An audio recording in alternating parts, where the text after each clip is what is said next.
करवा चौथ माता की कहानी। जय करवा चौथ माता। एक साहूकार था, उसके 7 बेटे और 1 बेटी थी। सातों भाई बहन साथ बैठकर खाना खाते थे। एक दिन कार्तिक की चौथ का व्रत आया तो भाई बोले कि आओ बहन जी मिले। उनकी बहन बोली कि भाई आज करवा चौथ का व्रत है, इसलिए चांद निकलने पर ही जीमूंगी। तब भाई बोले कि क्या हमारी बहन भूखी रहेगी? तो एक भाई ने दिया लिया और एक छलनी ली। एक पेड़ के पास एक तरफ होकर दिया जलाकर छलनी ढक दी और कहा कि बहन तेरा चांद निकल गया। तो वह भाभियों से बोली कि आओ भाभी अर्घ दे दे। तब भाभियां बोली कि बहन जी तुम्हारा चांद निकला है, हमारा चांद तो रात को निकलेगा। तो उसने अकेले ने ही अर्घ दे दिया और भाइयों के साथ जीमने बैठ गई।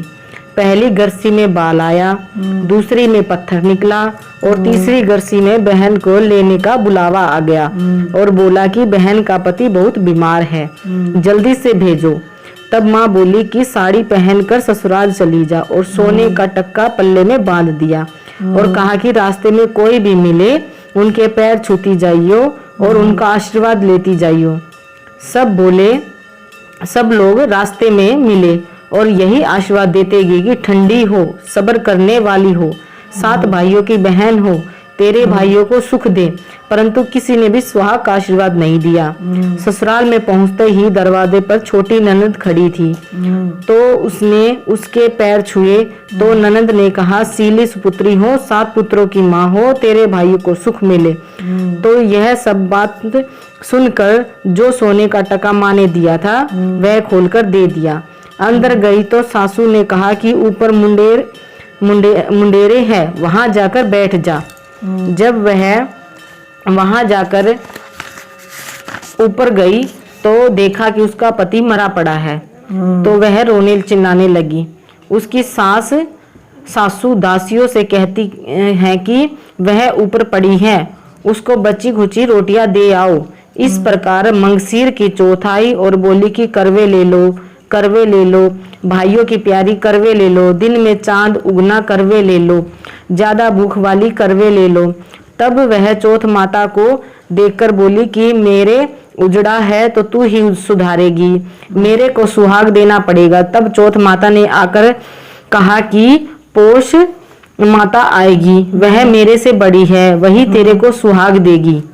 इस प्रकार पोष माता आकर चली गई। माघ की भी, फाल्गुन की भी, चैत की भी, बैसाख की भी और जेठ की भी, साढ़ की भी, सावन की भी, भादवा की भी, सारी चौथ माता इस जवाब देती चली गई कि अगली चौथ आएगी उससे कहियो।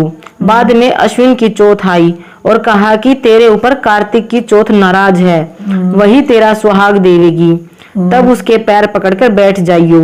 यह कहकर वह तो चली गई। बाद में कार्तिक की चौथ माता आई और गुस्से में बोली कि भाइयों की प्यारी करवे ले, दिन में चांद उगना करवा ले, ज्यादा भूख वाली करवा ले। तब साहूकार की बेटी पैर पकड़कर बैठ गई और रोने लगी।